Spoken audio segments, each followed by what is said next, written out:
नमस्कार मित्रांनो, स्वागत आहे आपलं आमच्या YouTube चॅनलवरती। मी पद्मसिंह कदम। आज आपण एक अतिशय महत्त्वाचा विषय घेणार आहोत।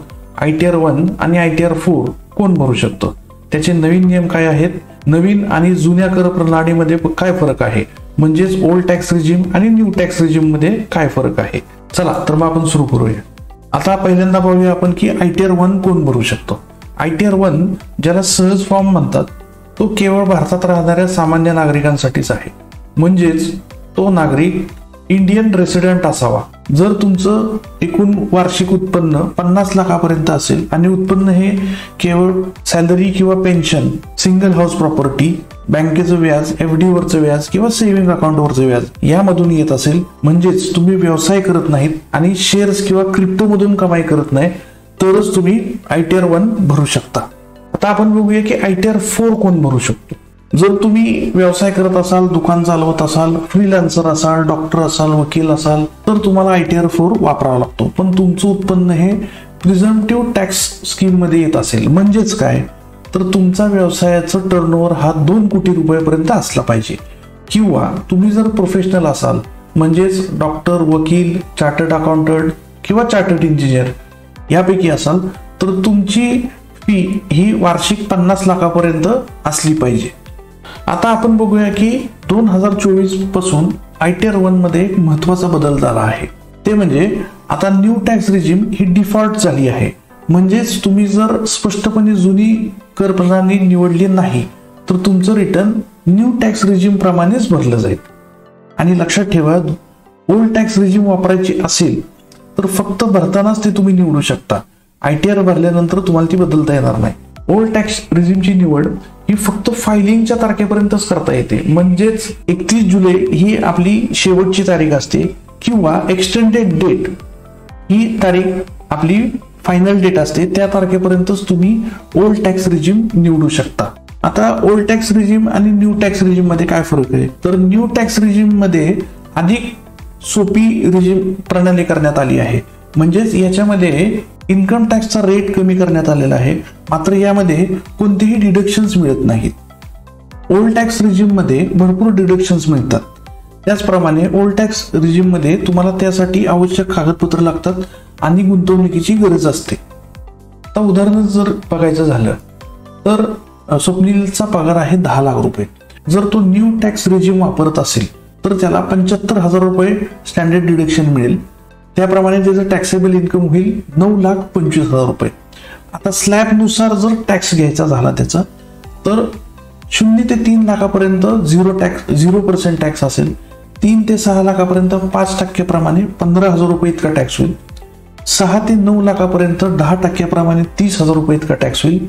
आणि 9 लाखापासून ते 9,25,000 पर्यंत 15% प्रमाणे 3,750 रुपये होतील।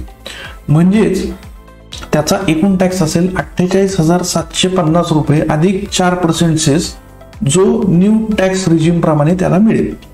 जर त्याने ओल्ड टॅक्स रिजिम निवडली तर त्याला डिडक्शन्स कोणते कोणते घेता येतील, 80C प्रमाणे 1.5 लाखापर्यंत घेता येईल।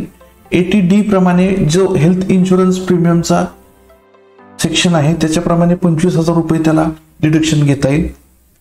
आणि स्टँडर्ड डिडक्शन हे 50,000 रुपये इतके मिळेल। मग त्याचा टॅक्सेबल इन्कम येईल 7 लाख रुपये। म्हणजेच काय की त्याला ओल्ड टॅक्स रिजिम अधिक फायदेशीर ठरू शकते।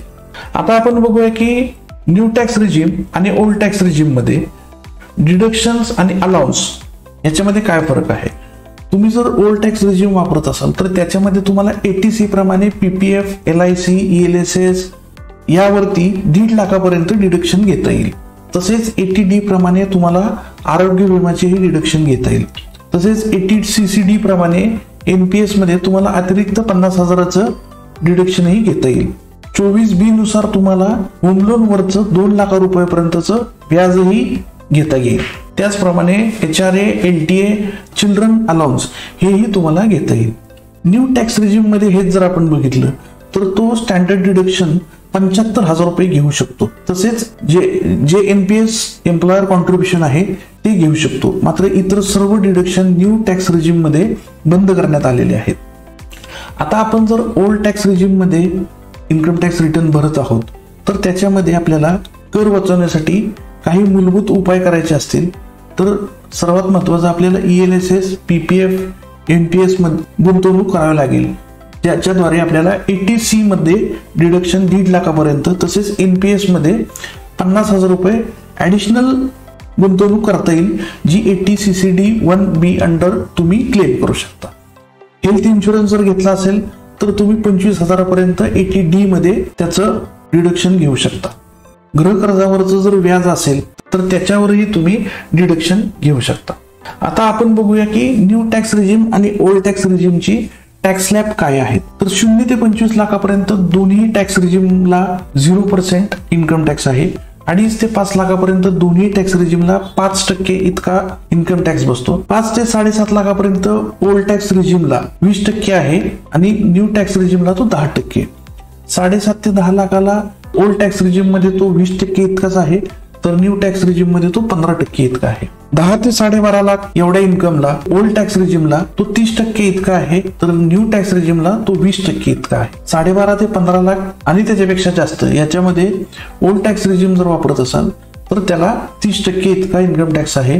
तोच न्यू टॅक्स रिजिम मध्ये 12.5 ते 15 लाखाला 25% आणि 15 लाखापेक्षा जास्त उत्पन्न असणाऱ्यांना 30% आहे.